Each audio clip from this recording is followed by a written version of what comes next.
оруулагчдыг тонон дээрэмдсэн хамтарч хувьцаа эзэмшижсэн нөхдүүд нь янз бүрийн байдлаар эрүүгийн болон иргэний эрхт холбогдуулан хууль хүчний байгууллагатай хамтарч одоо тонон дээрэмдэх ийм ажлууд хийгдсэн гэдэг. Энэ чиглэлээр бид нар тодорхой хэрэгүүдийн талаар судалгаа төөрүүдийг гаргаж байгаа. Ингээд улсын ерөнхий прокурор болон мөрдөн шалгах чиг үүрэгтэй байгууллагуудын удирдлагуудтай одоо 10 дугаар сарын 28-ны өдөр бид нар ажлын хэсгийнхээ санал дүгнэлтийг гардуулахаар бэлдэж байна.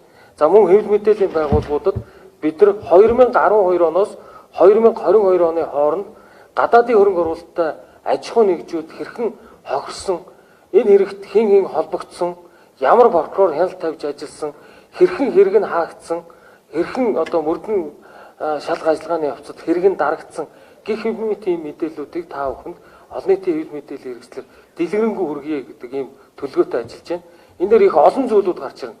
Монгол улсын ерөнхий прокуророор ажиллаж байсан, тагнуулын байгууллагын даргаар ажиллаж байсан, за үндэсний аюулгүй байдлын зөвлөлийн нарийн бичгийн даргаар ажиллаж байсан ийм хүмүүст хүртэл холбогдох ийм одоо хэрэгүүдийн жагсаалтуудыг бид нар тэр гадны хөрөнгө оруулагчдын эрх ашгийг хохироосон ийм хэрэгүүдийн жагсаалтыг энэ 10 дугаар сарын 28-ны өдөр та бүхэнд бас дэлгэрэнгүй танилцуулахаар төлөвлөж байгаа гэдгийг хэлье.